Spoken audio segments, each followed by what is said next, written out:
Esta es la segunda clase de lo que vamos a usar para resolver ecuaciones de segundo grado en recintos finitos o intervalos finitos, la, como dice el título.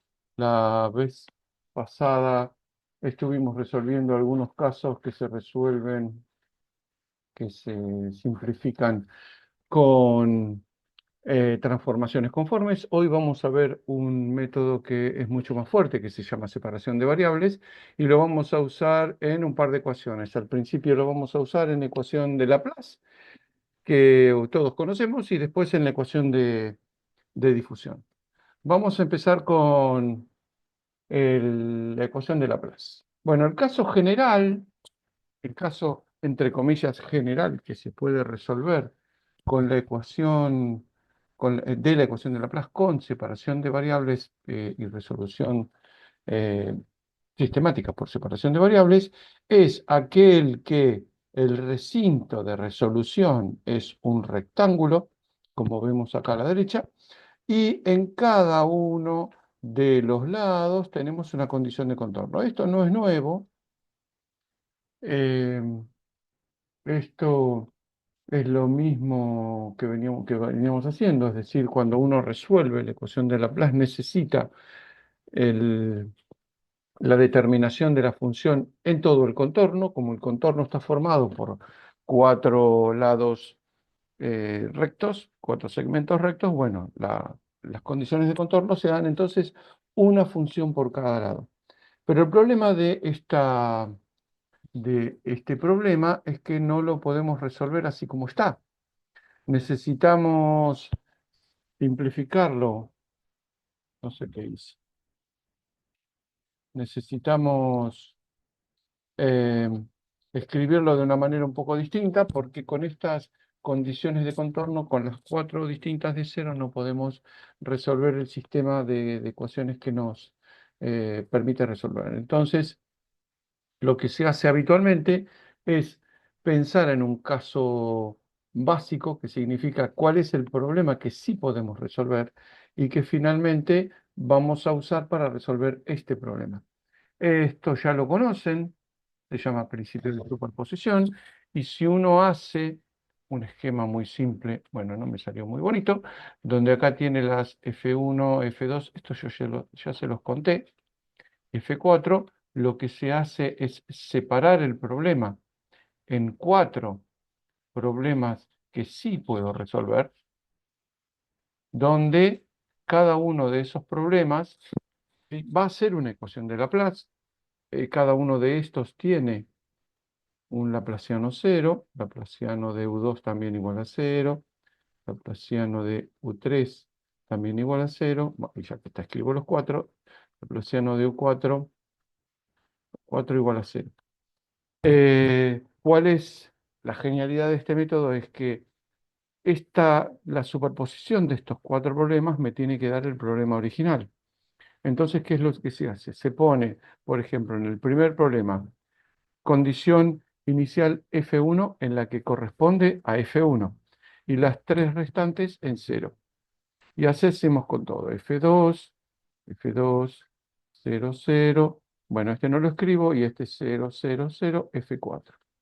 Bueno, gané mucho acá va F3 y 0, 0, 0. ¿Qué es lo que sucede? La suma de U1 más U2 más U3 más U4 tiene Laplaciano cero, si cada uno de estos tiene Laplaciano cero, porque es un operador lineal. Y entonces lo que vamos a hacer es resolver cada uno de estos problemas, que son los que sí podemos resolver y que vamos a ver ahora.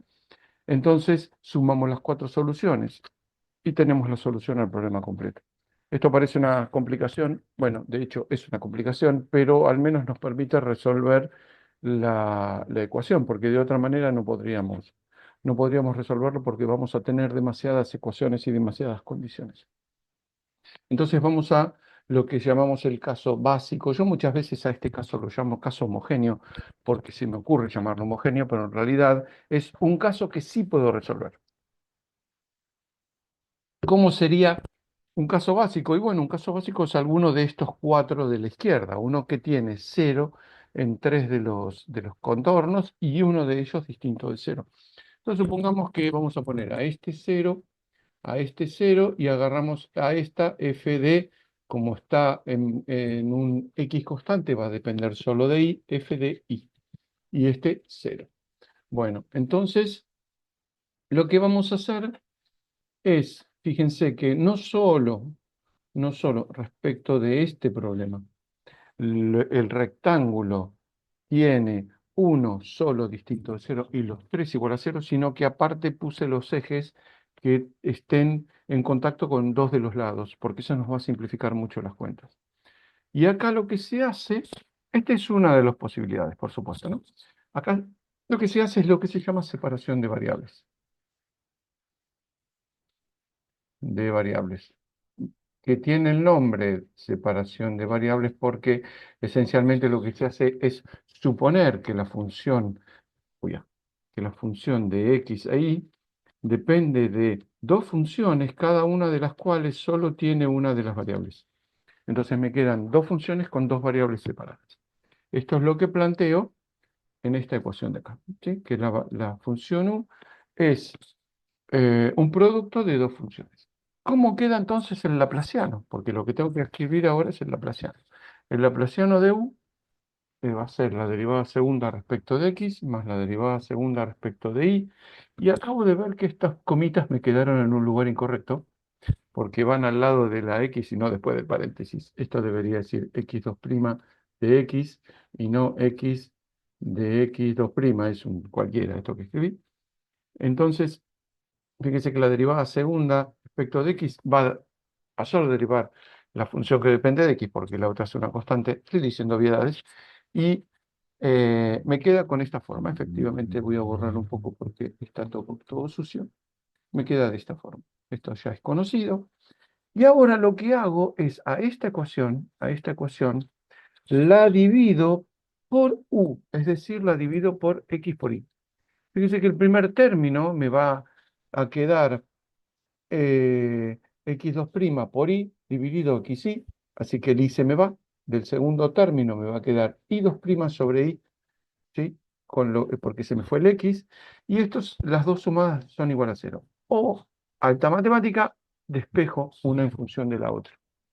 Ahora, y acá está la genialidad de la apuesta, que es casi una apuesta por separación de variables, que es, si tengo un lado de la ecuación, que es pongamos, el izquierdo, que depende solo de x, igual a el lado derecho de la ecuación, que depende solo de y, y esas dos cosas son iguales, quiere decir que ni el lado derecho ni el lado de y dependen de ninguna variable, es decir, es una constante. ¿Sí? Y ahora Wacom dice, porque ahora era mucho más fácil escribirlo en Wacom, que es lo que estoy haciendo ya hace rato, que ponerme a hacer todas las cuentas, porque esto es mucho más dinámico. Entonces, fíjense, nos quedan dos ecuaciones, ¿sí? Escritas así, nos quedan x2' sobre x igual a acá y menos y2' sobre y igual a acá, que lo voy a escribir en la página siguiente. Pongo esto, x2' sobre x igual a acá, y de este lado, x, no, ya lo puse x, y2' sobre y igual a menos k. ¿Sí? Es lo que teníamos acá atrás, acá en esta ecuación, en esta que está acá. Y ahora, fijémonos, esta ecuación es x2' más, perdón, control Z, menos k por x igual a 0. Y esta es y2' más k por y igual a 0. Para aquellos que han cursado algo de ecuaciones diferenciales ordinarias, acá tenemos estas dos ecuaciones que son conocidas. Por ejemplo, si k, supongamos, si k, me falta la i de sí, si k es mayor que 0, entonces esta ecuación de acá, es una ecuación de senos y cosenos hiperbólicos. ¿Sí? Estos son senos hiperbólicos y cosenos hiperbólicos. Y esta es una senos y cosenos. ¿Sí? Senos comunes y cosenos comunes. Si es negativo, si K fuera negativo, los hiperbólicos y las trigonométricas se invierten Es decir, la izquierda tendría senos y cosenos y a la derecha tendría los hiperbólicos. ¿Cómo sé cuál es el signo que tiene que tener K? Bueno, esa es una discusión que con la profesora de mi curso en análisis 3 tuvimos de manera absolutamente amable, pero siempre nos peleábamos por esto. Ella decía, hay que mantener K hasta el final del problema, y yo le decía, hay razones este, que uno, por las cuales uno puede decir el signo de K. ¿Sí? Pensemos en que unas son senos y cosenos hiperbólicos y la otra son senos y cosenos. Entonces voy al problema, ¿sí? Voy al problema. Mi problema es este. Tengo la variable x, que es horizontal, como todas las variables x, y la variable y horizontal. Ahora, de estas dos variables, hay una que va a quedar con senos y cosenos hiperbólicos y la otra que va a quedar con senos y cosenos. ¿Cómo distingo cuál de las dos va a quedar con senos y cosenos? Y bueno, senos y cosenos es una función periódica. Si es una función periódica, entonces la que tiene, la que tiene que tener senos y cosenos es i. Entonces, ¿ven por qué pasa de 0 a 0? Y la otra pasa de 0 a f de i. O sea, de ser alguna de las dos periódicas, que lo tienen que ser por estas ecuaciones de esta página, una de las dos tiene que ser sí o sí periódica y la otra no. Bueno, claramente i es la que tiene que tener senos y cosenos. Entonces vengo acá y digo, efectivamente, yo de casualidad, no sabía qué signo tenía que tomar acá, eh, con K mayor que cero me da lo que debería darme, es decir, que la variable i es periódica, ¿sí? Periódica con K mayor que cero, y esta senos y cosenos con K mayor que cero. Entonces, efectivamente, esta constante tiene que ser, igual que esta, por supuesto, K tiene que ser mayor que cero. Y la forma simple de forzar a que una constante sea mayor que cero es decir que esto es un lambda cuadrado o un lambda, un número real. Entonces, esto es menos lambda cuadrado o lambda cuadrado, y con esto fuerzo a que sea positivo o negativo.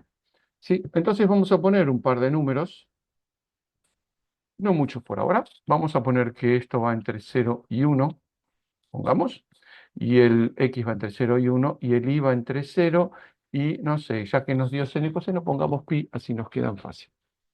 ¿Sí? Estamos hasta aquí. Entonces, retomo estas dos ecuaciones en una nueva página. Yo sé que entonces x2'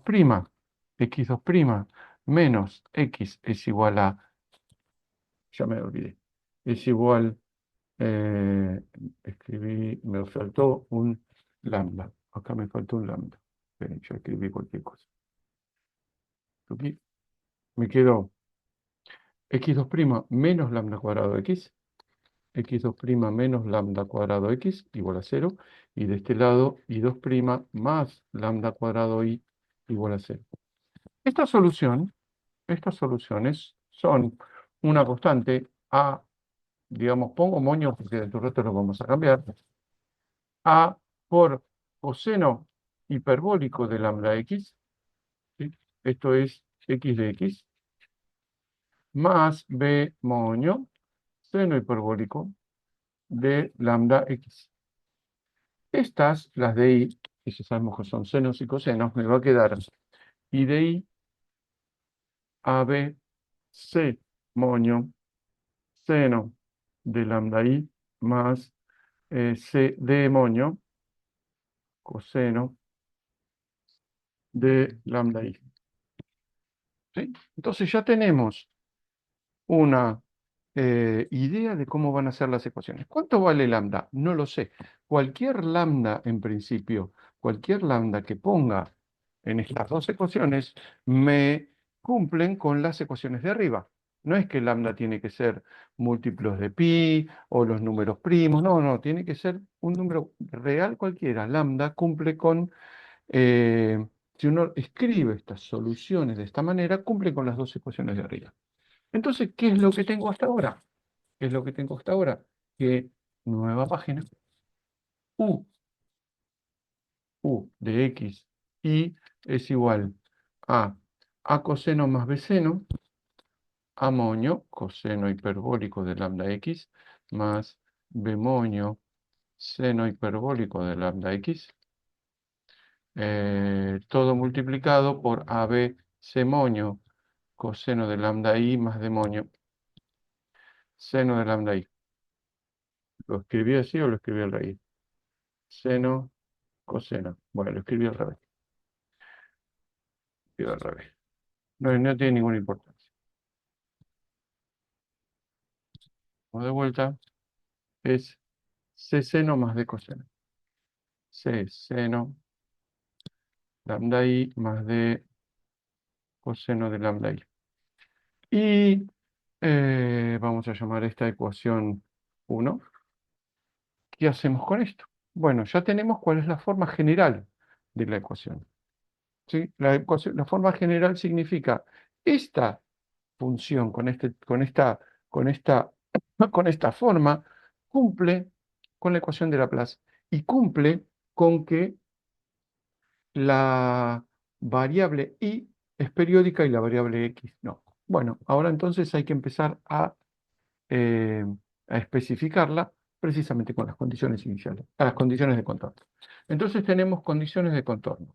Teníamos u de x0 igual a 0, que es esta que está acá, ¿sí? Esta de acá abajo, perdón, esta de acá abajo es que la función en x y en y igual a 0 vale 0.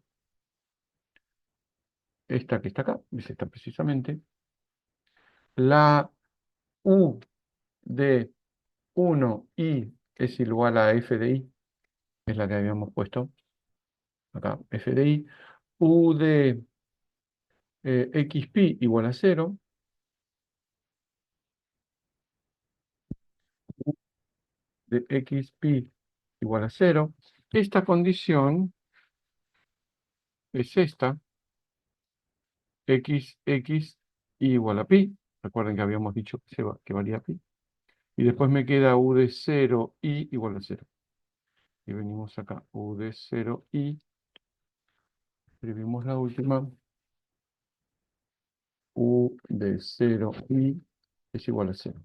Bien, acá tenemos las cuatro condiciones de contorno que antes las escribimos gráficamente y ahora las ponemos como ecuaciones. Vamos a llamar a esta 2, 2, 2 no tiene ningún sentido, 3, 4 y 5.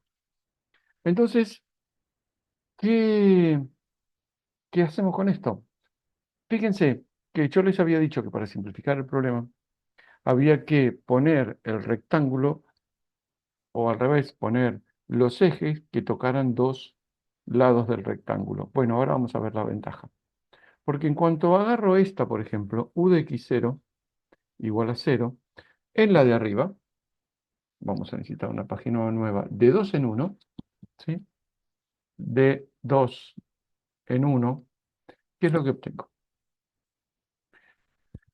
Con i igual a 0, toda la función me da 0, ¿sí? Entonces, voy al láser para no enchastrar muchos, con x entre 0 y 1 y el i igual a 0, esto me tiene que dar 0, dice esta ecuación. O sea, esta parte con x no se me tiene que anular, porque si no depende, si para todo x esto va a valer 0, la solución va a valer 0. Entonces la que tiene que ser 0 es esta parte que está acá. Es decir, esto en i igual a 0 tiene que valer 0. Y miro entonces, el coseno hiperbólico de 0 vale 1. El seno hiperbólico de 0 vale 0. Con lo cual, si este término tiene que valer 0, el que tiene que valer 0 es d, demonio, porque este vale 0, seno hiperbólico. Entonces, de la primera ecuación, de 2 en 1, lo que saco como primera condición es demonio igual a 0. De 2 en 1, vamos acá. Entonces, tengo la pizarra, nunca va a escribir. De acá saco demonio igual a 0. Fíjense que ya primera condición que uso, ya me da 0. Fantástico.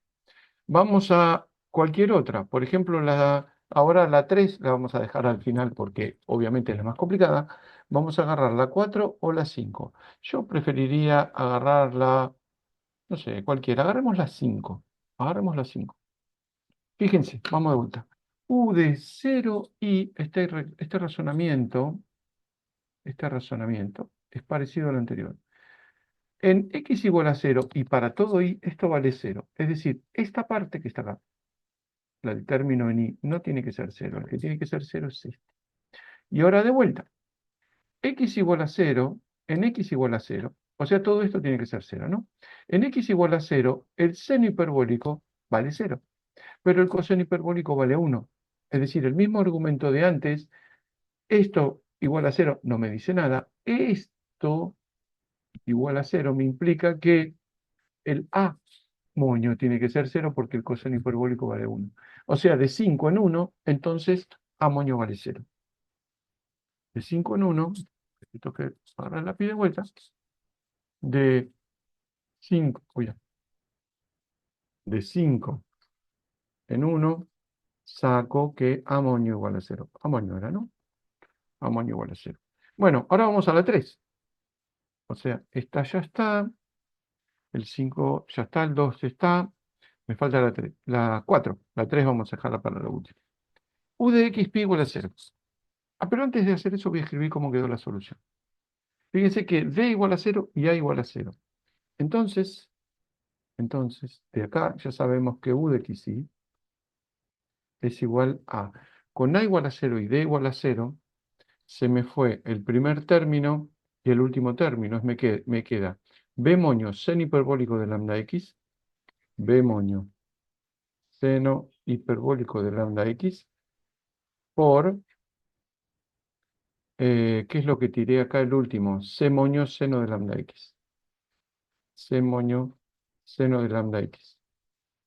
Así que fíjense que tengo aparentemente tres incógnitas que despejar, pero solamente dos ecuaciones, que son la 4 y la 3. Dos ecuaciones que debería darme cada una un conjunto de constantes, pero en realidad acá tengo b moño, lambda y c moño, tengo tres constantes. Pero es mentira que tengo tres, porque b moño y c moño aparecen multiplicadas una con la otra. Bueno, a b moño por c moño, le voy a cambiar el nombre y lo voy a llamar b. Total, aparecen multiplicadas, así que u de x y me va a quedar b seno hiperbólico de lambda x por seno de lambda. Alguna de estas dos tiene que ser y. Esta es una y de lambda y. Esta es una y. Sí, perdón, me equivoqué, x por y. Así que fíjense que ya tenemos una forma bastante bonita de la ecuación. Ahora, copio esto y lo meto en una página nueva. Control C, página nueva, control V, lo pongo acá. Me queda dos ecuaciones de contorno. A esta ya la usé. Perdón, esta acá. A esta ya la usé. A esta ya la usé. Me queda usar esta. U de x pi igual a 0. U de x pi igual a 0. Entonces, la parte en x no me dice nada, porque para todo x igual a 0 no puede ser. De hecho, es el seno hiperbólico. B no puede ser 0 porque tengo una sola constante. Y lo que me queda es que el seno de lambda por i sea igual a 0. Entonces, lo que tengo que lograr es que seno de lambda por pi sea 0. Genial. Seno de lambda por pi quiere decir que lambda es igual a n. Y vamos a poner que es natural porque los negativos estarían contemplados en las constantes. ¿Para cuál de estas, con cuál de estas constantes me quedo? ¿Con cuál? ¿Con n igual a 1, n igual a 2? Bueno, en principio no puedo decir con ninguna otra razón con cuál de las lambda me quedo. Entonces voy a tener una el tipo de soluciones que u de x pino, u de x y va a ser b por seno hiperbólico de n, recuerden que lambda era n por x, seno de n por i, y como no me puedo quedar con ninguna de estas en principio y las soluciones son de una ecuación lineal, sé que cualquier combinación lineal que cumpla con, por ejemplo, convergencia media cuadrática y cosas parecidas, n igual a 1 hasta infinito, alguna de estas constantes, alguna de estas combinaciones B sub n, de B sub n me sirve como solución. En principio, cualquier solución que cumpla con que esta serie converja y se comporte más o menos bien, va a ser solución. ¿Cómo encuentro? ¿Cómo encuentro cuáles son esos B sub n? Bueno, recordemos que todavía hay una de las ecuaciones que no usé. Esa ecuación que todavía no usé es esta todavía. Es la que me dice que en x igual a 1i, que está por acá, x igual a 1i, que es esta que está acá, la función vale f sub i. Entonces, supongamos una forma simple de f sub i, de f de i, perdón, de f de i. Entonces voy a suponer una forma simple. F de i es igual a, no sé, 3 seno de i más 5 seno de 3i. Voy a, este, podría poner cualquier cosa, x cuadrado, cualquier cosa, pero si hiciera eso, ya voy a hacer, vamos a ver lo que tendría que haber hecho, que es calcular la serie de Fourier. Al poner una solución como esta, directamente tengo la forma de la solución. Porque esta ecuación que está acá, que de hecho la voy a copiar y la voy a poner en la página siguiente, esta solución es la forma general.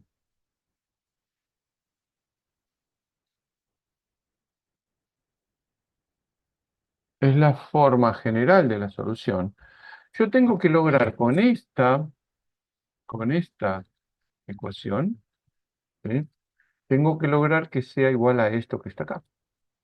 Podríamos hacer las cuentas, podríamos hacer los coeficientes de Fourier, podríamos hacer un montón de cosas, pero fíjense que acá tengo un seno de i y alguno de estos es seno de i.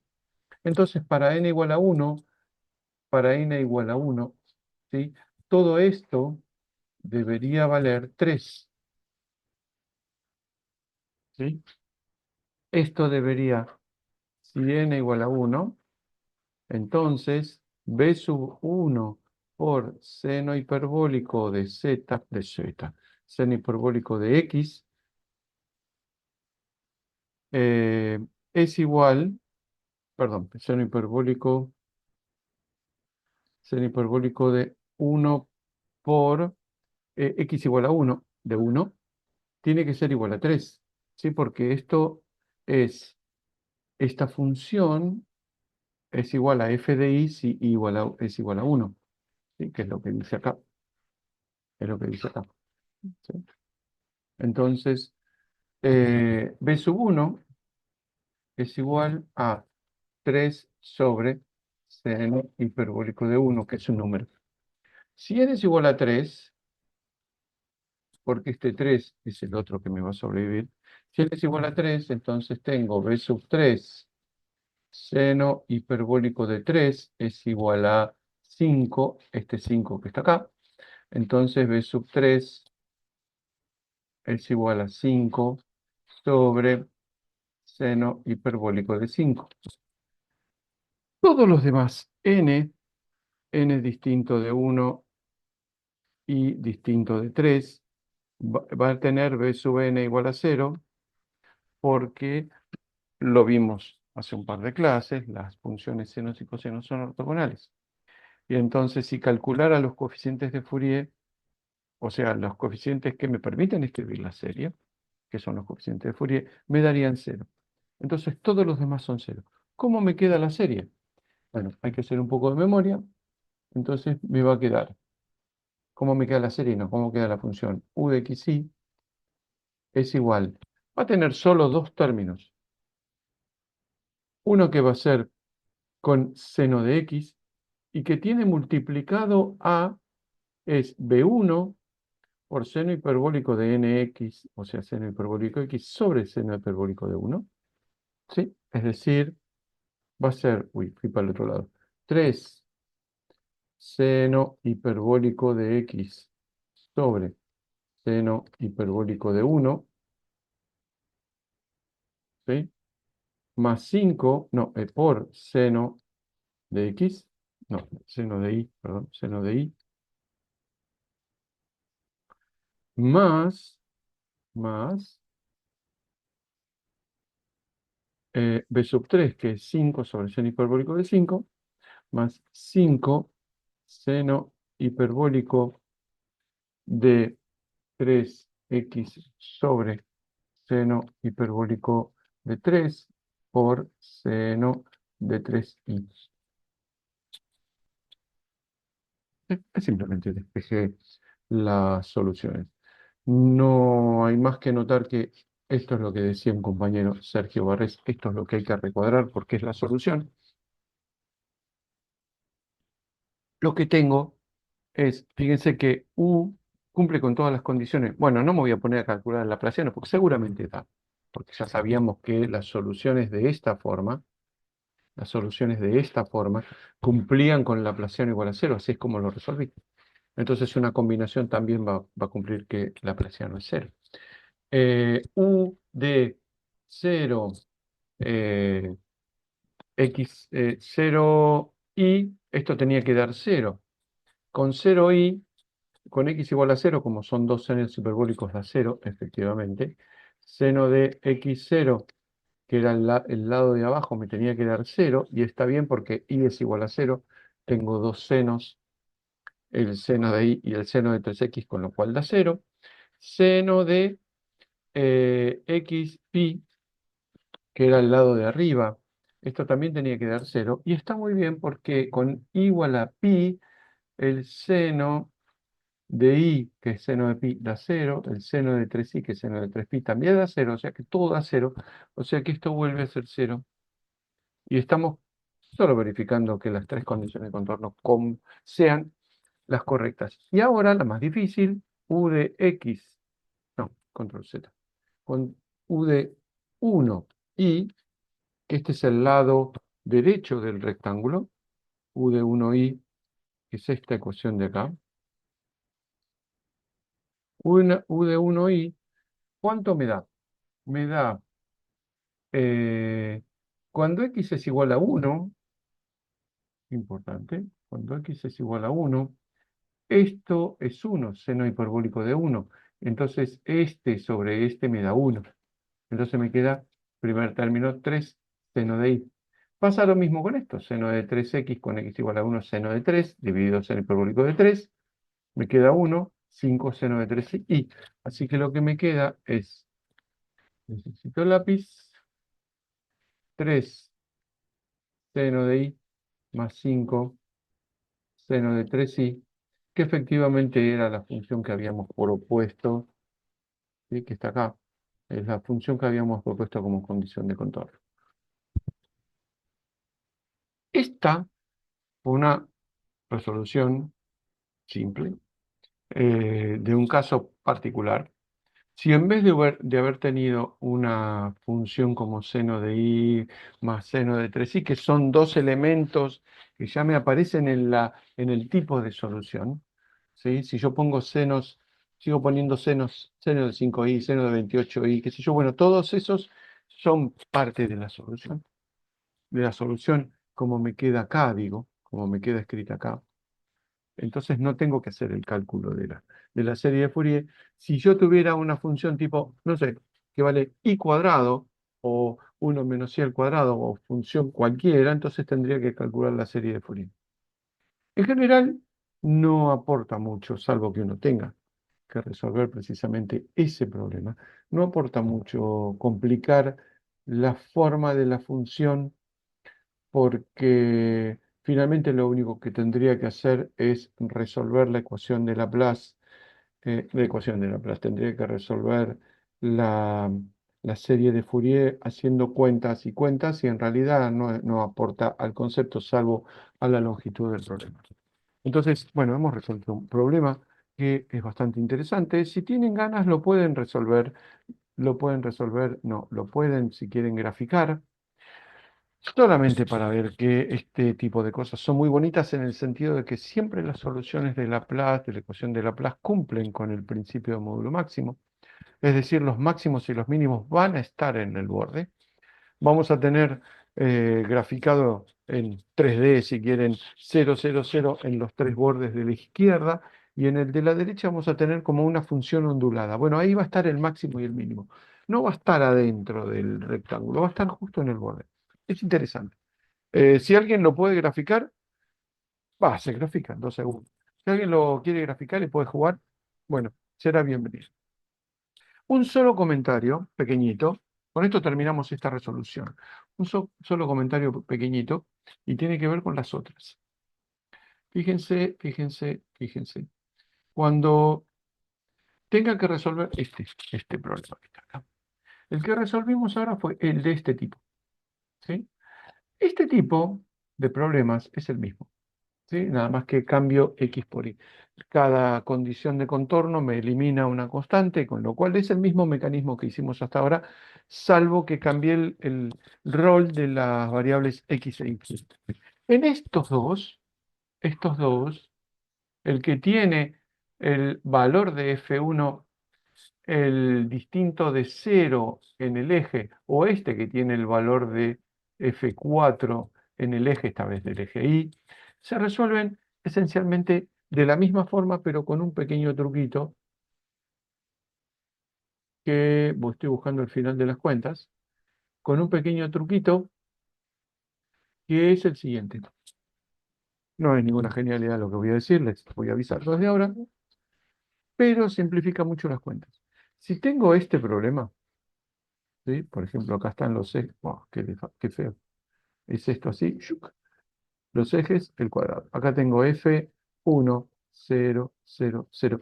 Este problema, así como está, es molesto resolver, porque fíjense que las constantes antes las pude eliminar porque una de las variables era 0 y el coseno o el seno era uno igual a 1, el otro igual a 0, entonces se me iba una de las constantes. Acá es molesto porque me queda justo en la condición de contorno. Entonces lo que se hace es cambiar de variable. Muy tonto. Supongamos que esto es A, ¿sí? El alto del rectángulo es A. Entonces uno cambia de variable de I a A menos I. Muy fácil. Con lo cual este problema se me da vuelta y me queda así. 0, 0, 0, F1. Y este es fácil de resolver. ¿Sí? Entonces uno resuelve esto, al final de todo escribe A menos I en vez de I y ya está. Se resolvió el problema. Es nada, un pequeño comentario que simplifica la álgebra, porque, como digo siempre, cuanta más cuentas hay, más probabilidad hay de meter la pata. En ecuaciones de Laplace, recintos finitos, no hay mucho más para decir. Si no es un recinto como este, si uno tiene un recinto un poquito distinto, si quieren como un chip de teléfono que le falta un pedacito, este ya no se puede resolver por separación de variables, porque las variables no aparecen separadas en una parte del contorno.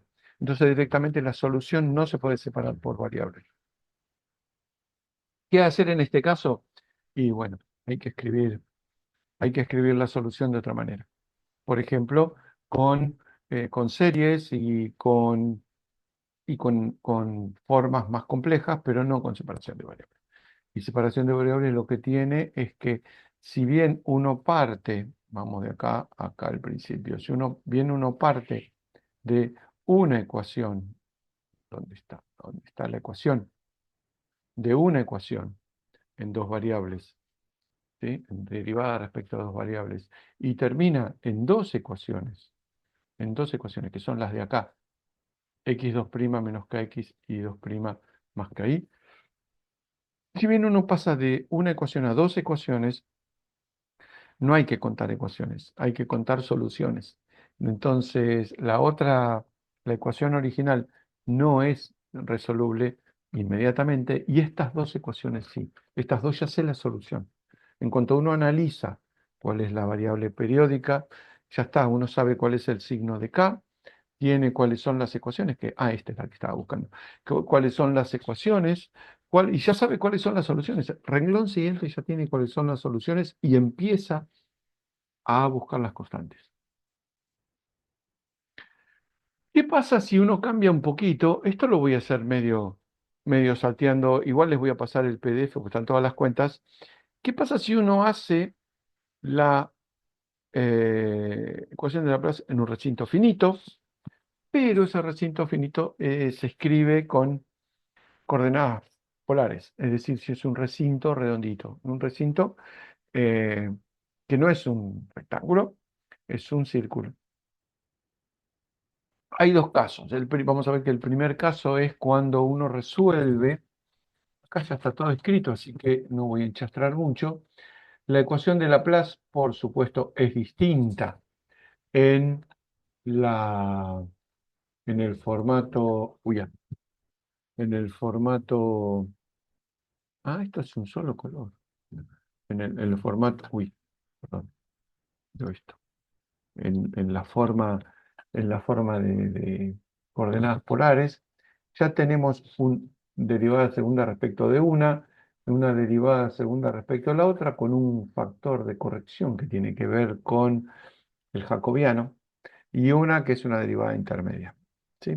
En tres dimensiones es más complicada, ya lo vimos en la primera clase. Esta forma del laplaciano, esta forma algebraica, nos va a dar un tipo de soluciones muy particulares.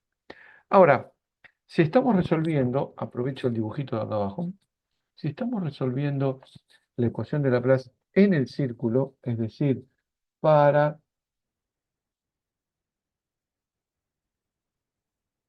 todos los puntos r menor que r, digo menor o igual, sí, está bien. Para todos los puntos del interior de la circunferencia, lo que estamos resolviendo es este caso. Especificar las condiciones de contorno implica especificar el valor de la función en el borde. Y el borde es para un cierto R dado, que en este caso creo que lo llamé R mayúscula. Sí, R mayúscula. Entonces, la condición de contorno, la única condición de contorno que necesito en este caso, es cuánto vale U de R tita. Y digamos que vale F de tita. Bien, hacemos lo mismo de antes. Separamos variables.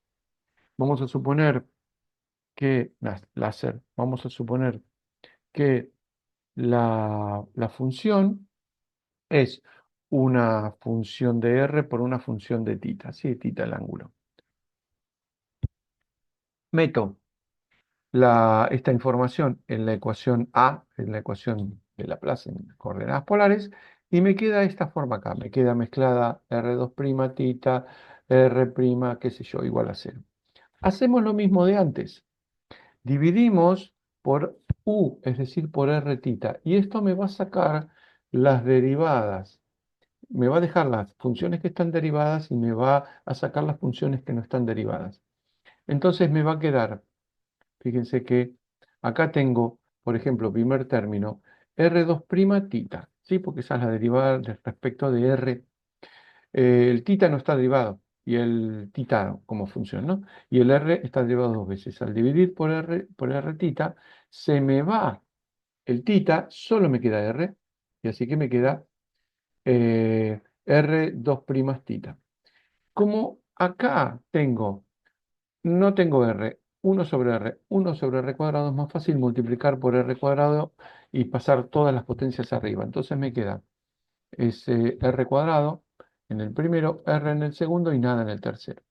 Y ahora si se ve, fíjense que esta parte depende de R y esta parte depende de tita. Así que lo que hago es simplemente pasarla al otro lado y hacer lo mismo de antes. Me queda una cosa en R, una función, una ecuación diferencial en R, ordinaria, y una ecuación diferencial en tita.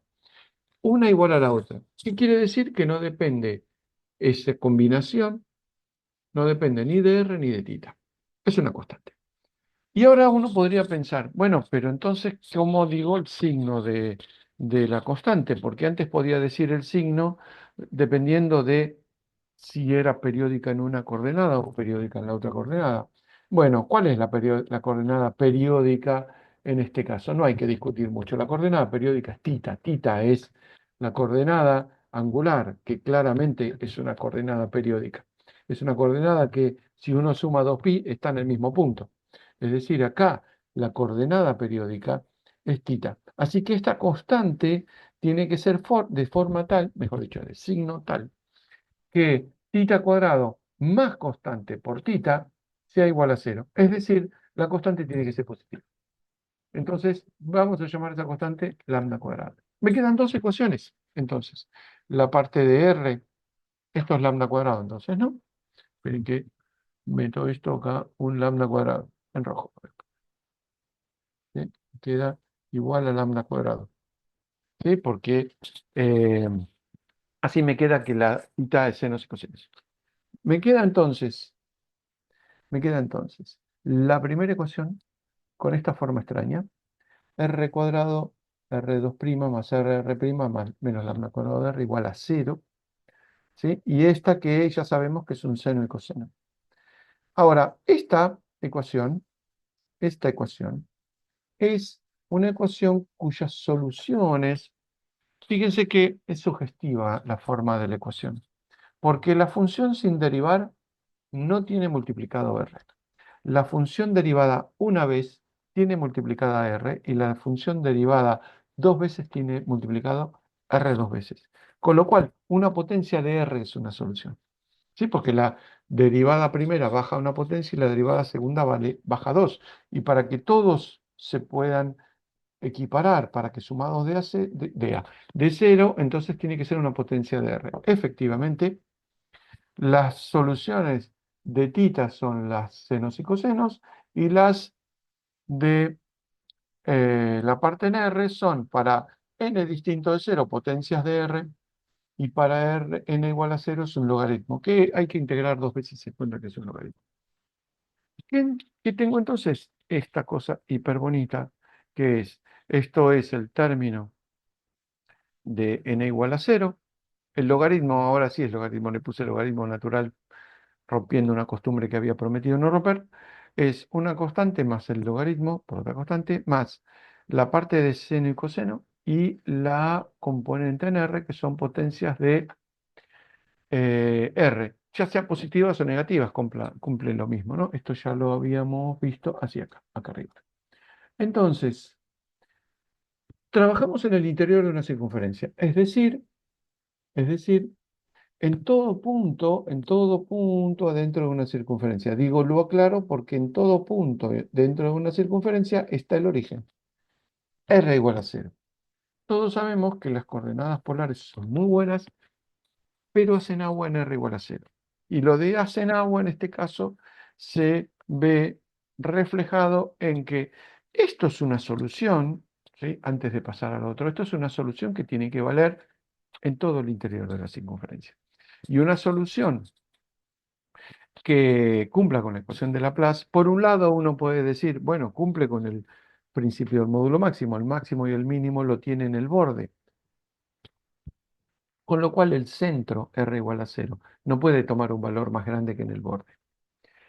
O, más razonable y más físico o más ingenieril, si esto es una ecuación de Laplace, entonces las funciones se comportan suavemente. Y suavemente significa, por ejemplo, que no divergen. Entonces, si no pueden diverger en R igual a cero, tengo que, de alguna manera, evitar que esta parte logaritmo de R esté, porque el logaritmo diverge, y que esta parte de n, R a la menos n con n positivo también diverge. Entonces, por cuestiones que tienen que ver con el comportamiento de la función, yo puedo decir que ni esta parte, R a la menos n, ni esta parte del logaritmo van a estar. Entonces me queda una solución mucho más bonita, más chiquita. Me queda solamente esta forma funcional que tiene que ver con, bueno, una constante más r a la n coseno y seno. ¿Sí? Y entonces ahora, ¿qué es lo que necesito? Como condición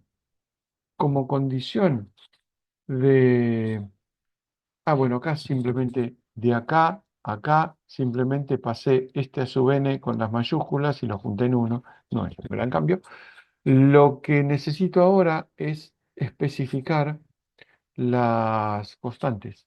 Y para eso necesito cuánto vale la función en un radio determinado, que en este caso es u igual a r igual a r.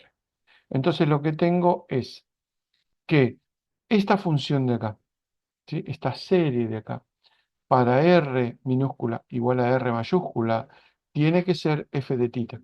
Con lo cual, esta, que está acá a la derecha, tiene que ser la serie de Fourier de la función condición de contorno del problema.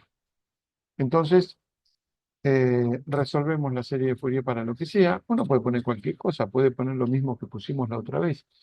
¿Se acuerdan cuando pusimos, en la clase pasada fue, que la condición de contorno en una circunferencia era, no sé, 2x más 3y? Entonces la solución era 2x más 3y en todo el interior porque era una función armónica, 2x más 3y. Podríamos poner 2x cuadrado más 3y acá, que no es una función armónica, pero sí la podemos escribir en función de r y tita. 2x más 3y escrita en r tita es un poco más fumada, pero uno puede escribirla y puede escribir a partir de ahí la serie de Fourier. Entonces, podríamos resolver el problema que no podíamos resolver la otra vez escribiendo precisamente la serie de Fourier. ¿Sí? Lo pongo acá solo para que quede. Si uno tiene esta circunferencia centrada y acá en el borde f de tita o f de tita sobre el borde, ¿no? Sobre el borde de la circunferencia, sería 2x más 3y. X, ¿sí? X es R coseno de tita y el Y es R seno de tita, ¿sí? Entonces me quedaría que f de tita, ¿sí? Por ejemplo, 2R coseno de tita más 3R seno de tita, y fíjense que ya tengo casi escrita la serie Fourier, por eso es tan fácil. Pero, cuando pongo otra cosa, por ejemplo, f de tita igual a 2x cuadrado más 3y al cubo, bueno, ahí se me complica un poco más. En el caso que teníamos que resolverlo con transformaciones conformes, que es lo que hicimos la vez pasada, no podríamos resolverlo porque esta no tiene Laplaciano cero, ¿sí? Laplaciano de f es distinto de cero. ¿Qué hacemos entonces? Bueno, escribo esto eh, como tita, como lo escribí arriba. Entonces me queda 2 por r coseno de tita al cuadrado más 3 r seno de tita al cubo. Esto me va a quedar seno de tita, coseno de tita cuadrado, seno de tita cuadrado, que me va a quedar como combinación de senos y cosenos. ¿Sí? Siempre los cuadrados se pueden escribir como 2 seno coseno, por ejemplo. Bueno, y ahí ya no es tan obvio. De acá tengo que escribir la serie de Fourier. Pero lo puedo hacer, es casi el mismo trabajo. Entonces, tenemos el interior de una circunferencia, tenemos por suerte la cantidad necesaria de información, todavía no llega al principio, acá tenemos la cantidad de información que necesitamos, que es, tenemos el laplaciano, la forma en variables separables y la condición de contorno, que es cuánto vale la función en el borde, es decir, en R igual a ti. Y no Profesor, necesitamos, te escucho, perdón, ahí en la línea 8 ahí aparecen dos derivadas segundas de R. Ah, no, no, perdón, me confundí. No, listo, perdón, me confundí. puede haber sido un error, ¿no? Pero veo que está No, bien, no, no, no, me confundí yo. Pensé que era dos, me confundí leyendo. Listo, está bien. listo, listo. Pero sí vi, ¿qué? No, adelante, adelante, Digo, en la otra, en la siguiente, ahí. Ok. No, no, está bien, listo. ¿mm? Ah, no, no, arriba, en 9. En 9 sí aparece dos veces la R. Ah, tenés razón. Muy Sí, bien, muy bien. sí, me había confundido. Esta, Ahí sí. esta es una R Sí, prima. Pero sí. fíjate que abajo lo pasé bien. Sí, Acá, abajo está abajo bien. sí está bien. Ah, Abajo mira, sí. muy bien, muy bien. muy observador. No, no, tranquilo. No, no Ay. pasa nada, no pasa nada. Siempre uno va corrigiendo cosas. Sí, no, Perfecto. es que pensaba, me había confundido, era aquí donde había visto la cuestión. Sí, sí, no, está muy bien, está muy bien. Ok. Bueno, entonces, estamos en el interior de una circunferencia, tenemos, vamos acá arriba, tenemos eh, la, el interior de la circunferencia, donde el laplaciano vale cero, ¿sí? Y en el borde, la única condición que necesitamos es la función efectivamente en el borde. Ahí está el tema. Lo de mi abuela, mi tatarabuela en realidad. ¿Qué pasa si en vez del interior de una circunferencia, bueno, acá está como tendría que escribir la serie de Fourier.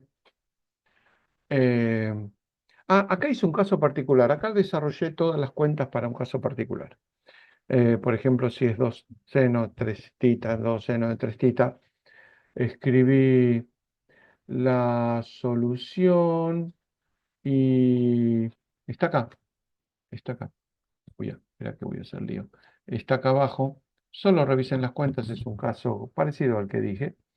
Fíjense que cuando r pequeña es igual a r, acá me queda 5 coseno de 2 tita, que es la condición de contorno, la segunda parte, y con r igual a r, esto me queda 2 seno de 3 tita, que es la primera. ¿Sí? Es simplemente que aparecen unas constantes que dependen de r, mejor dicho, unos coeficientes que dependen de r.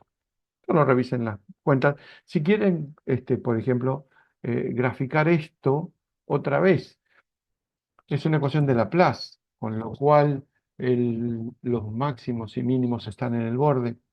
Y en este caso, como el R, ¿sí? El R aumenta a medida que uno se aleja del origen, por supuesto, el valor máximo de esta función está en R igual a R mayúscula, y lo mismo para esto, con lo cual esto va a ser como una especie de ondulación que crece hacia afuera, con lo cual los máximos y mínimos vuelven a aparecer en el, en el borde.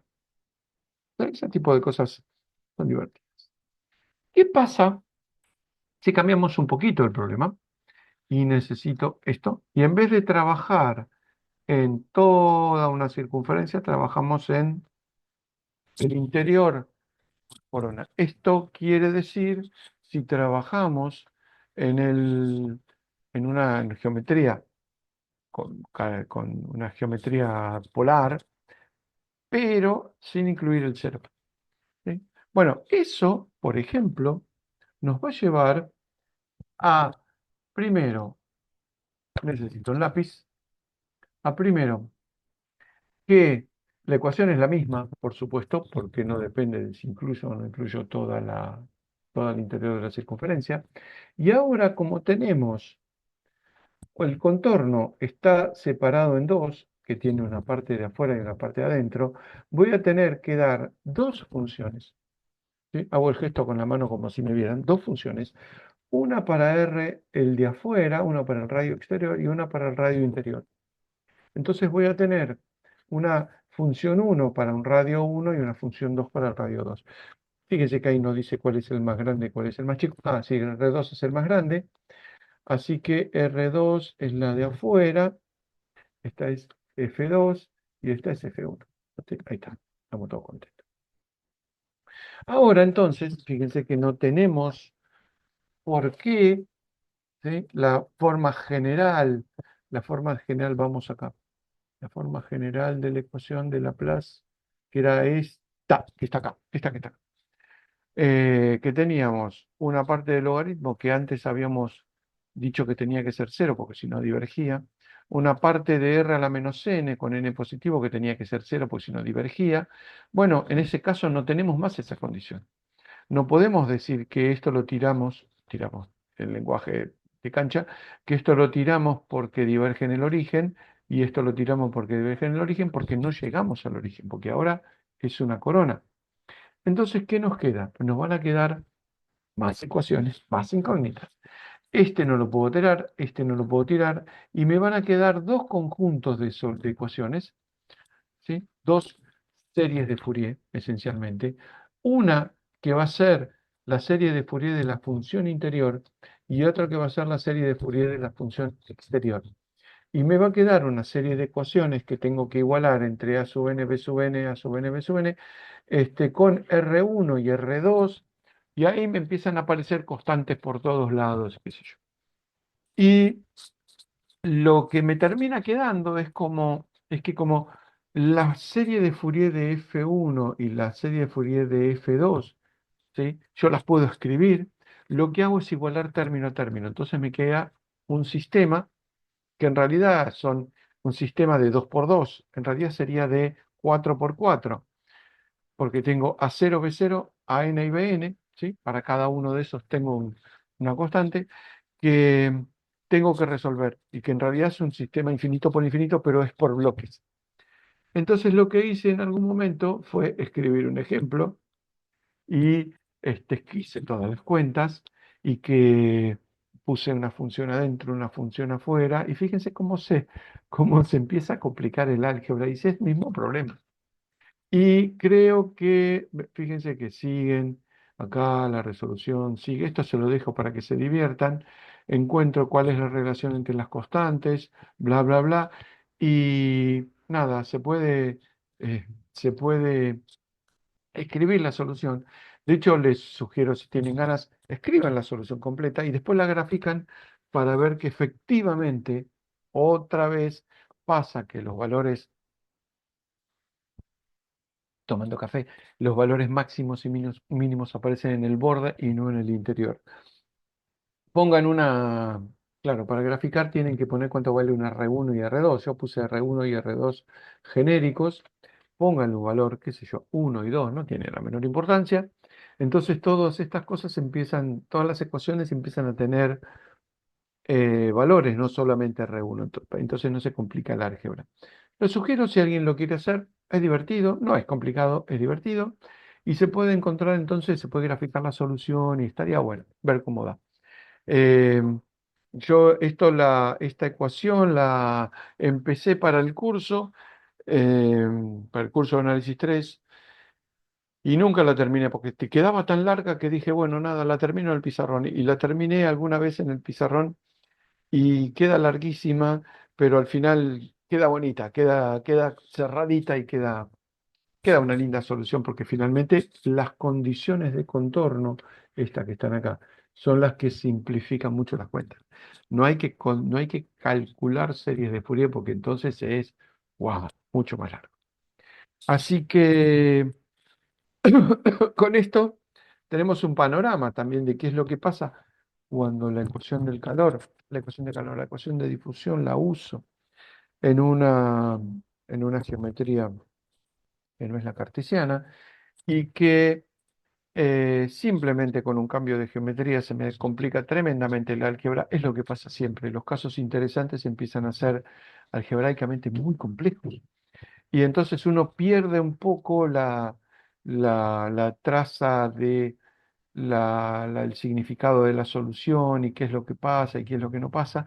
Al final uno termina pudiendo graficar la solución y viendo cosas generales como que, por ejemplo, vale el principio del módulo máximo y eh, se puede escribir entonces tranquilamente la solución. Vamos a pasar entonces a la ecuación del calor. La ecuación del calor es, ya la vimos, es una ecuación que tiene ahora dos variables, que de la misma manera que tenía la otra dos variables espaciales. Esta tiene algunas variables espaciales y una variable temporal. El caso, entre comillas, general, necesito un amarillo. El caso general es cuando uno trabaja en Rn, ¿sí? En Rn, en este caso n no es muy grande, es 2, porque no puedo graficar en R3, pero en R2, por ejemplo, la ecuación de difusión, la ecuación del calor, necesita es dos cosas. Acá no lo puse porque era lo que le iba a escribir. Necesito la ecuación, por supuesto, esto es un laplaciano en la cantidad de variables necesarias. Y necesito, por un lado, la condición de contorno, es decir, cuánto vale. la función para todo tiempo o en función del tiempo en el contorno, y aparte, esto lo iba a poner después, cuánto vale u de x a t igual a cero, que es una función, no sé, a de, vamos a poner x0, ¿sí? O b de x0. ¿Sí? Es una función que en x t igual a cero o en t cualquiera, pero es lo que llamamos la condición inicial. Esta ecuación en general es bastante complicada, eh, principalmente algebraicamente, no conceptualmente, que es lo mismo que uno va a hacer con dos variables, que es lo que vamos a hacer a continuación.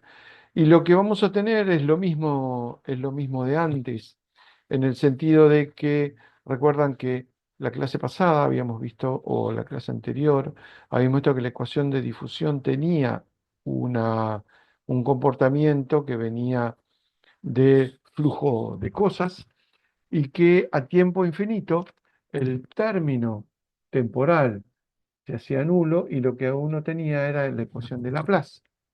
Entonces, la... voy a borrar porque ya estoy enchastrando todo. Voy a... la ecuación de Laplace. Esto quiere decir que para tiempos muy grandes no hay flujos, no hay movimiento aparente, con lo cual lo que obtengo es una ecuación de Laplace porque este D no está. Entonces, en la ecuación de Laplace sí me queda este, esta condición que es una ecuación de Laplace.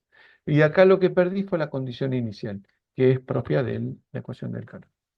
Entonces, como esto es complicado para resolver, lo que resolvemos en general es el caso, entre comillas, general de dos variables. Es decir, dos variables que vamos a usar, una variable temporal y una variable espacial. ¿Sí? La ecuación del calor en ese caso toma esta forma, d por la derivada segunda de u respecto de x cuadrado, que es la variable espacial, igual a la derivada de u respecto de t. Eh, y después necesitamos condiciones de contorno y condiciones iniciales. Obviamente, si uno hiciera, ¿por qué uno no hace una ecuación de Laplace como esta, o la ecuación de calor a tiempos largos? ¿Por qué uno no hace una ecuación de Laplace, ¿sí? En una sola variable? Porque es medio tonto, ¿no? Entre a y b, ¿por qué uno no dice la derivada segunda de u respecto de x dos veces, más la derivada, ¿verdad? Que no hay, es igual a cero? ¿Por qué uno no resuelve esto? Porque simplemente esta solución es como trivial. Esto es una función de alfa x más beta, donde cumple alfa y beta las condiciones de contorno. La ecuación de Laplace se vuelve interesante cuando hay más de una variable. Entonces, la ecuación del calor sí es interesante en dos variables, tiene muchas de las características interesantes que uno puede ver en fenómenos de la ingeniería o de la física.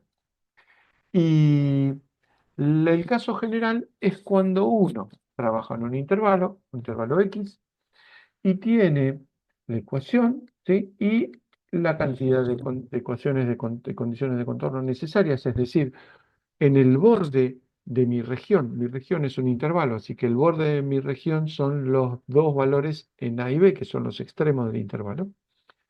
Necesito entonces una condición en cada extremo y una condición inicial. ¿Cuánto vale U eh, para todo X y t igual a cero, que será una función f de x?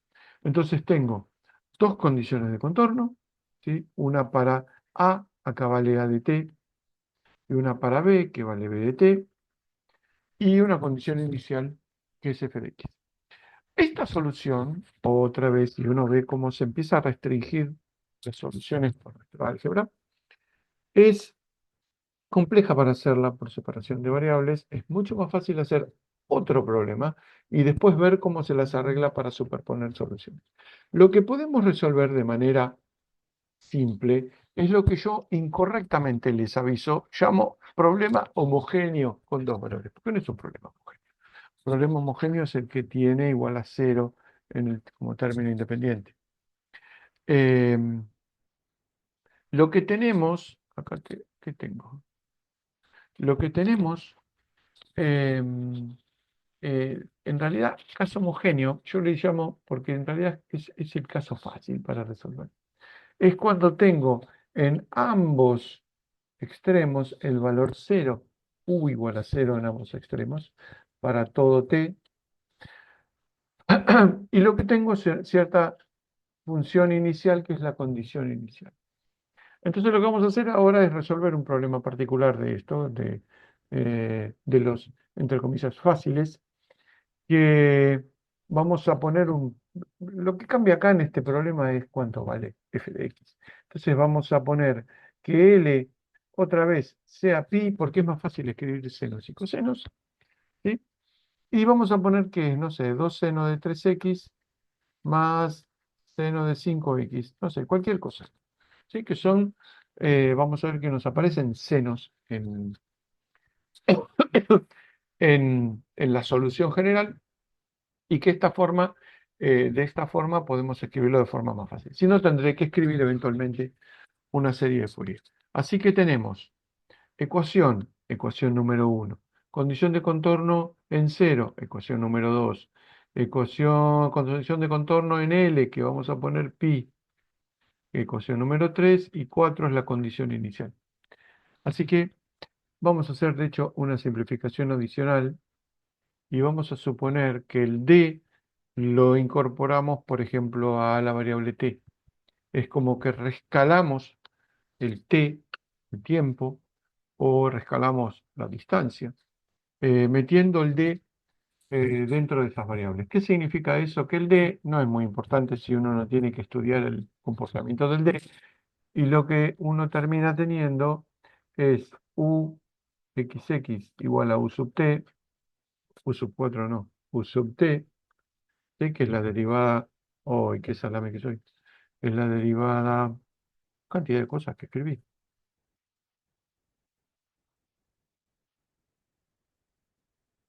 de que me perdí. Ahí está. La derivada segunda, no, esta. La derivada segunda respecto de x igual a la derivada primera respecto de t, ¿sí? Esto en, por supuesto, x entre 0 y pi. Otra vez lo que hice fue poner en 0 y pi o en 0 y l, no cambia mucho, porque al empezar en 0, lo que me queda fácil son las condiciones de contorno para eliminar variables. Entonces, en 0 pi, t mayor o igual que 0, u de 0, t es igual a 0, u de pi, estoy copiando lo anterior, es igual a 0, y u de x, 0, es igual a, ya me olvidé que puse, 2 seno de 3x más seno de 5x. 2 seno de 3x más seno de 5x más. Y estos son mi problema correctamente planteado, porque la ecuación, tengo la ecuación, tengo el contorno, ¿sí? Las condiciones en todo el contorno especificadas. Recuerdo que estamos en un intervalo, así que todo el contorno significa dar los valores en los dos puntos extremos y la condición inicial. Bien, y ahí está, otra vez. Proponemos separación de variables, ¿sí? Propongo separación de variables y voy a poner azul para gastar la tinta azul. Propongo separación de variables. Entonces voy a suponer que u de xt es igual a x de x por t de t. Entonces me queda uxx igual a u sub t, que es la ecuación, ¿sí? De 1 llego acá, y en la forma de arriba me queda x2' por t igual a xt', ¿sí? Lo mismo que hicimos antes. Divido por u, que es igual a xt, a ambos lados. Entonces me queda, divido acá, hago este paso, total, no se muere nadie, t sobre xt igual xt' sobre xt. Fíjense que se me van los que no están derivados, es decir, t acá y x acá. Entonces me queda azul, me queda x2' sobre x igual a t' sobre t. Y ahora de vuelta, espera que se me cayó el auricular. Ahora de vuelta, lo que tengo a la izquierda solo depende de x, lo que tengo a la derecha solo depende de t, con lo cual esto tiene que ser una constante.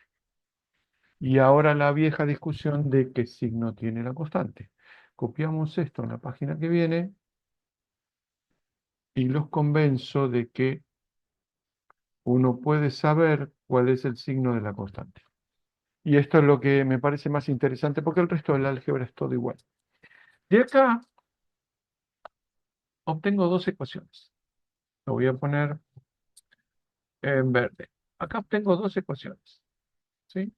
Obtengo x2' menos constante por x igual a 0,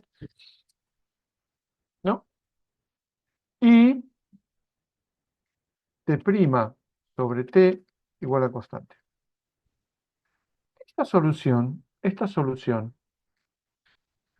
me da o senos hiperbólicos o cosenos hiperbólicos, depende del valor del signo de la constante. Pero esta me da una exponencial, ¿sí? Esta solución, t de t, es igual a e, una constante, a por e a la constante por t, ¿sí? Y acá sí importa el signo de la constante, porque si la constante es positiva, si la constante es positiva, esto, t de t, tiende a infinito cuando el tiempo tiende a infinito.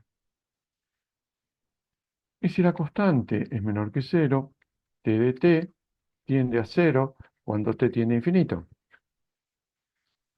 Ahora, si uno está resolviendo un problema que tiene que ver con el flujo de azúcar en el té, o el flujo de calor en una barra, o lo que fuera que está fluyendo por difusión, no es razonable que al poco tiempo el valor de la función diverja, porque o eso es una fábrica de azúcar o es algo que hace explotar cualquier cosa que uno caliente en un pedacito. Con lo cual la constante esta no puede ser negativa, no puede ser positiva, tiene que ser negativa. Y esto es una constante, es una constante. Esto sucede para todos los problemas. Para todos los problemas de difusión, esta constante tiene que ser menor que cero. ¿Sí? Porque tiene que ver con el comportamiento de la parte temporal de la ecuación. Entonces lo escribo. Yo sé que entonces x2', x2' sobre x es igual a t' sobre t, y esto es igual a constante que tiene que ser negativa, le voy a poner menos lambda al cuadrado. ¿Sí? Lambda, por supuesto, es real, entonces me aseguro que sea negativo. Y tengo dos ecuaciones, x2' más lambda cuadrado por x igual a 0, y t' sobre t igual a menos lambda cuadrado. Esto me da a por e a la menos lambda cuadrado, que acá hay un menos, ¿no? Menos lambda cuadrado por t, ¿sí? Esto es t de t. Y estamos bien, porque este es el que decíamos que tenía que tender a cero para t infinito. Y de acá saco que x de x es una función que tiene senos y cosenos, ¿no? Porque esta es una ecuación del tipo senos y cosenos. Entonces, A, vamos a poner acá B, vamos a ponerle moño, porque ya vamos a cambiarlo en algún momento, B coseno de lambda x más C seno de lambda x, y entonces ya tenemos para escribir la solución. Tenemos la forma de la x, la forma de la t, y esta forma, fíjense que es muy distinta a la que obtuvimos en la ecuación de Laplace. Está, ¿dónde está? Está acá. ¿Sí? Esta era la forma que habíamos encontrado para cuando hicimos la ecuación de separación. ¿Sí? Esto era cuando separamos el lambda. Una era cosenos hiperbólicos y la otra era senos y cosenos. ¿Sí? O al revés, dependía de de la simetría del problema. Acá obtuvimos algo muy distinto, y eso tiene que ver obviamente con la forma de la ecuación, porque acá tengo una derivada primera en el tiempo, y entonces tengo la ecuación en t es una exponencial decreciente, porque si no diverge todo, y la parte en x es una función trigonométrica. Escribo todo junto, y entonces me queda u, uy, perdí la pista, u, dale, no te me escondas, u de xt es igual a, ya me olvidé, vamos a poner la parte temporal primera, a moño r menos lambda cuadrado, r menos lambda cuadrado t, por b coseno más c seno, b coseno de lambda x más c moño seno de lambda x. A esta la vamos a llamar, no sé cómo lo llamamos a las anteriores, 4, la última es 4, así que esta la vamos a llamar 5. ¿Sí? Ahora, ya tenemos la forma. Esta, si uno ve esta solución como general, ya sabe que es una ecuación de difusión, porque tengo una exponencial, solo una exponencial, no una combinación de exponenciales que me daría una hiperbólica, y una parte de senos y cosenos. Esto me está diciendo, bueno, esto es separación de variables de una ecuación de difusión. Ahora, esta solución vale para cualquier lambda. ¿Sí? Lo que dije acá es que, bueno, para que estas igualdades que salen de la ecuación de difusión, ¿sí? Se cumpla, esto es la ecuación de difusión, pero escrita en separación de variables, eso me lleva a que estos dos cocientes, ¿sí? Yo los obtuve de la ecuación de difusión haciendo esta cuenta de acá, la separación. Este lambda es cualquiera, no tengo ninguna condición sobre el lambda. Yo supondría que no puede ser infinito o alguna cosa así, pero en realidad es cualquier número real. Entonces, esto vale para cualquier lambda. Lo que tengo que hacer es averiguar ahora cuáles son los lambda. ¿Sí? Lo que tengo acá son las incógnitas. ¿Cuánto vale amonio? Incógnitas. Amonio, bemonio, semonio y lambda. ¿Cuánto valen estas? Bueno, eso dependerá de las De las condiciones de control. condiciones, ¿Perdón? de las condiciones, iba a Exactamente, decir. depende de las condiciones de contorno y de la condición inicial. Y vamos a ver que después no me aparecen, ya de hecho uno podría directamente acá, podría decir, fíjense que lo voy a poner en rojo. Amonio no me aparece sola, me aparece, por ejemplo, multiplicada por bemonio y me aparece multiplicada por semonio. ¿Sí? Así que uno podría decir, bueno, para acá no tengo tantas incógnitas como parece, entonces pasar a u de xt, saco la constante de acá y la meto acá, voy a decir que amonio por bemonio es igual a b, y amonio por semonio es igual a c, entonces me queda e a la menos lambda cuadrado por t por b coseno de lambda x más c seno de lambda x. Y allá, esto me lo llevo un poco más allá para que no moleste. Entonces queda un poquito más compacta. Entonces ahora sí, mis incógnitas, escrita un poco más ordenada, incógnitas, ahora sí verdaderas, son B, C y lambda. Y está perfecto porque tengo tres condiciones de control. Bueno, entonces a esta no la llamamos 5, la llamamos esta 5. Vamos a ver las condiciones de control. Y ahora vamos acá, un poco antes. Antes había dicho que este era el problema general, pero que no será difícil resolverlo, porque entre A y B, sí es cierto, es un intervalo cualquiera, pero algebraicamente es más complicado que ponerlo entre 0 y algo, porque este 0, este x igual a 0, me va a simplificar el cálculo de las constantes o a la especificación de las incógnitas. Entonces, ahora se va a ver por qué. Entonces, Es como plantear el problema inicial y hacer una traslación, pudiera ser. exactamente, es lo que hace uno si el problema está corrido. Si el problema no está en el origen, sino empieza en x igual a cero, trasladás el problema, lo resolvés y después volvés a las variables iniciales, porque es mucho más fácil. Sí, pero exactamente, hacemos eso. Entonces vamos a agarrar. Ahora necesitamos las ecuaciones. Esperen que copio esta solución, a ver si copio solo esta solución. Eh, Me encanta este programa porque me permite hacer estas cosas que con el pizarrón no se puede. Entonces vamos a ir a las condiciones de contorno. La primera condición de contorno, mejor dicho, esta, la 2 u de 0t es igual a 0. U de 0t es igual a 0. Tuki, tuki, tuki. U de 0t es igual a 0. Entonces me fijo acá arriba. Para todo t, ¿sí? Y x igual a 0, lo de arriba tiene que ser 0. ¿Qué pasa? Esto claramente no es 0. Sí. De hecho, una exponencial no es 0, salvo en el infinito en este caso. En x igual a 0, coseno vale 1 y el seno vale 0. Es decir, no puedo decir nada sobre la constante c, ¿sí? Pero sí puedo decir que la constante b tiene que valer 0. Entonces, primer condición, primer, primer constante que puedo eliminar. Entonces, primera condición, saco directamente, entonces b es igual a 0.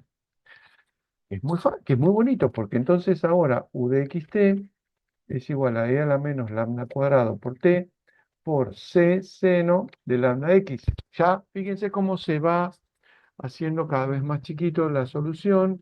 Chiquita significa manejable. Ahora entonces, segunda condición de contorno. ¿Dónde estamos?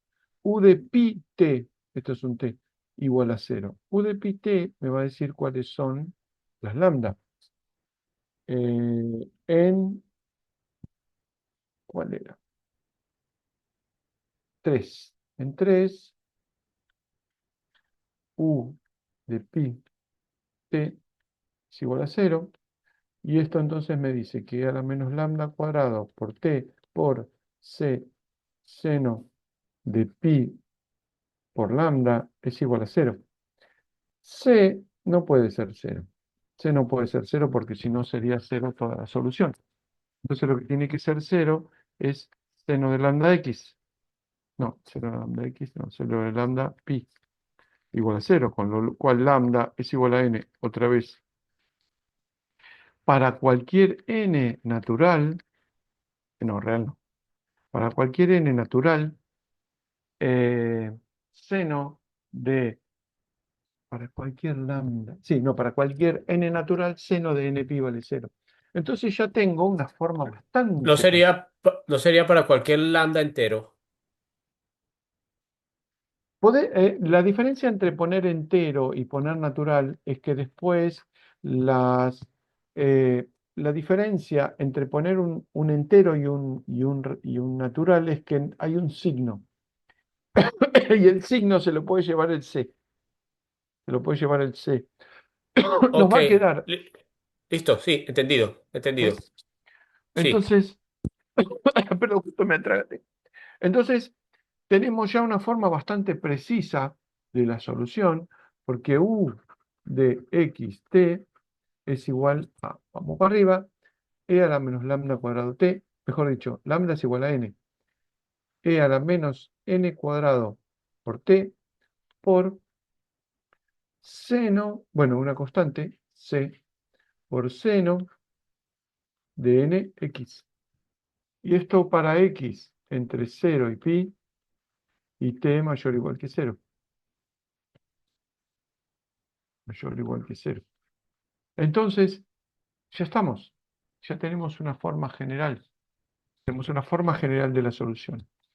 Nos falta solamente Ah, y le dimos una forma. 2 seno de 3x más seno de 5x. Voy a copiar esto. Voy a copiar esto. Perdón. No quiero copiar todo. Esto quiero copiar. Control C. Ahora vamos a Control V. En x igual a 0. Tengo esta solución. ¿Sí? Ahora, de la misma manera que hicimos antes, cuidado, de la misma manera que hicimos antes, voy a poner acá. Esta solución que está aquí, esta solución, perdí el puntero. Esta solución que está acá, vale para cualquier n. ¿Sí?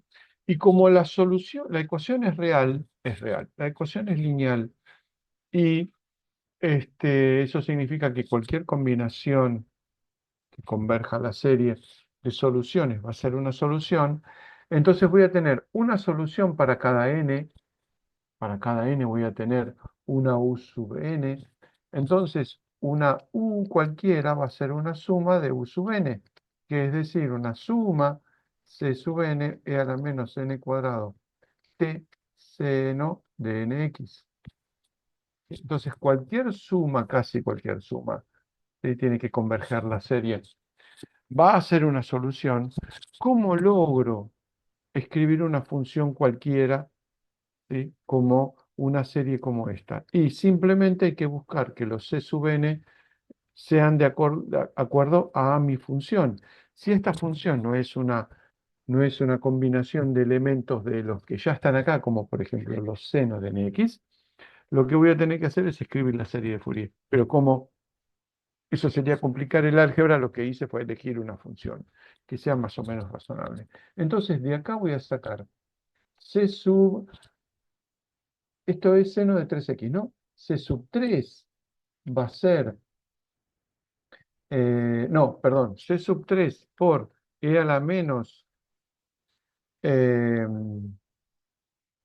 esto es en t igual a 0. Pero me falta un paso, me falta un paso. U de x0, ahora sí, sí, es c sub n seno de nx. Ahí está, por eso me sobraba una exponencial.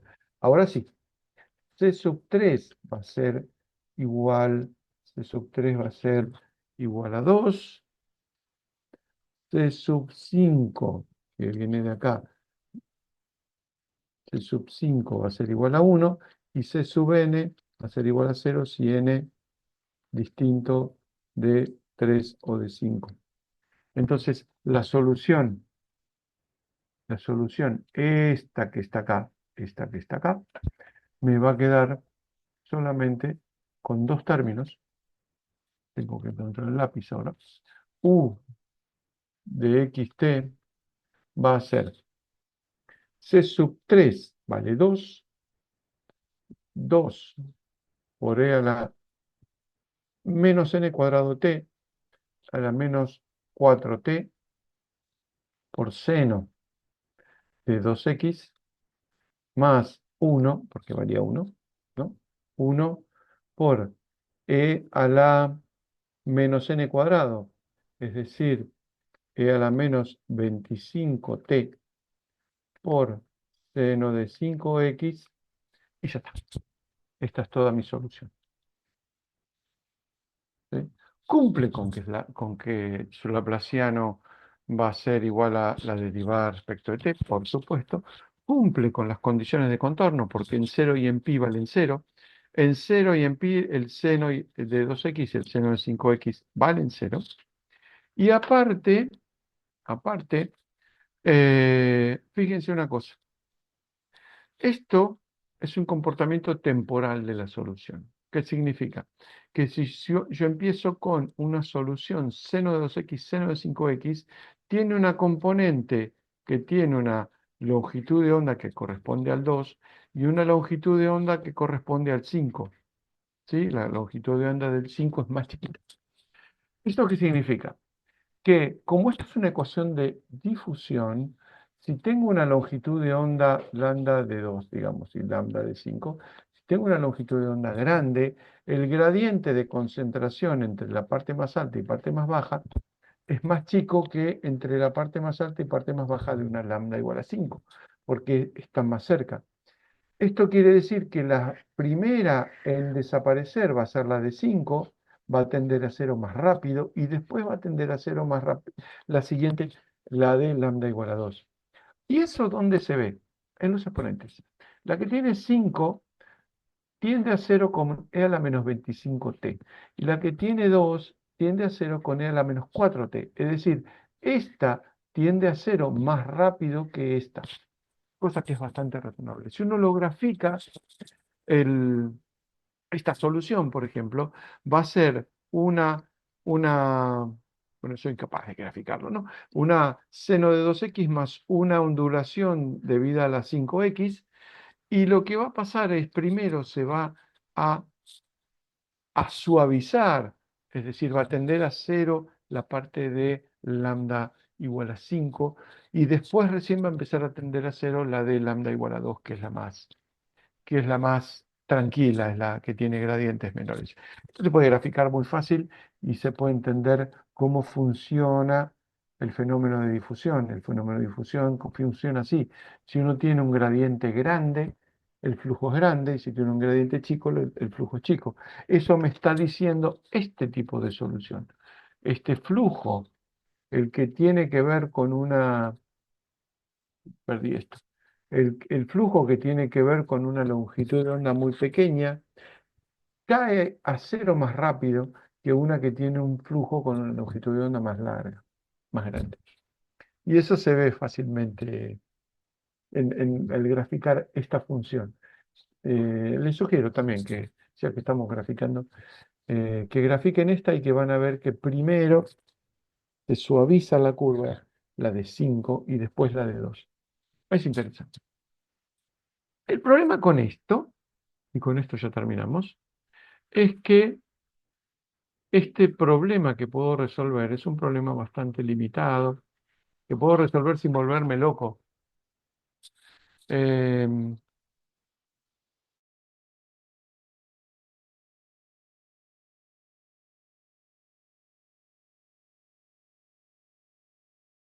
no me parece. Em, Perdón, tuve una discusión pequeña. Estábamos con esto. Teníamos entonces como que podemos resolver es esta ecuación que es cero en ambos lados, en ambos extremos, ecuación de difusión y una condición inicial. Si yo cambio estas dos condiciones y hago que estas dos condiciones o una sea distinta de cero, ya no me sirve la separación de variables. Lo que tengo que hacer es hacer una modificación, plantear una modificación y a partir de ahí hacer la separación de variables. Y eso no está en muchos lados. Está en el Tijonov, por ejemplo, que me dice que si tengo el caso no homogéneo, otra vez recalco que esta es una forma incorrecta de llamar al problema, pero yo me lo entiendo. El caso no homogéneo es aquel que ecuación, condición inicial, y en los extremos vale algo. Lo voy a poner en rojo, no sé por qué. Acá vale A y acá vale B, al menos una de las cuales es distinta de cero. Entonces, esto se los dejo para que lo planteen y lo justifiquen, si quieren, porque es más o menos fácil y más o menos divertido. Lo que uno tiene que hacer es separar la ecuación o separar el problema. Uno va a separar la función u en dos partes. Una que es una parte que no depende de t, que llamamos parte estacionaria. Ustedes saben que a tiempo infinito la parte temporal de difusión tiende a cero. Entonces tenemos una parte estacionaria y la otra que es la que se llama la diferencia o desviación o la parte, no sé, tiene muchos nombres. La cosa es que si uno no escribe la solución, si uno no plantea la solución de esta manera, si uno no plantea la solución de esta manera, la separación de variables no funciona. Lo que tiene de bueno esto, y se los dejo a ustedes, Lo que tiene de bueno esto es que esta parte es fácil de resolver y esta parte, ¿sí? Se puede escribir de forma tal que la suma de las dos partes me dé la ecuación inicial y que también termino resolviéndolo de forma fácil. No les muestro mucho de lo que dice, así lo deducen ustedes y queda una sola página, que es eso que está ahí atrás. Pero les dejo esto para que lo piensen, lo escriban, no es muy complicado y les va a resultar interesante hacerlo. Esto, les recalco, no está en muchos lados, está en el libro de Tijonov y eh, está súper bien explicado ahí. Así que esto termina esta clase con lo que quería contarles. Voy a dejar de grabar.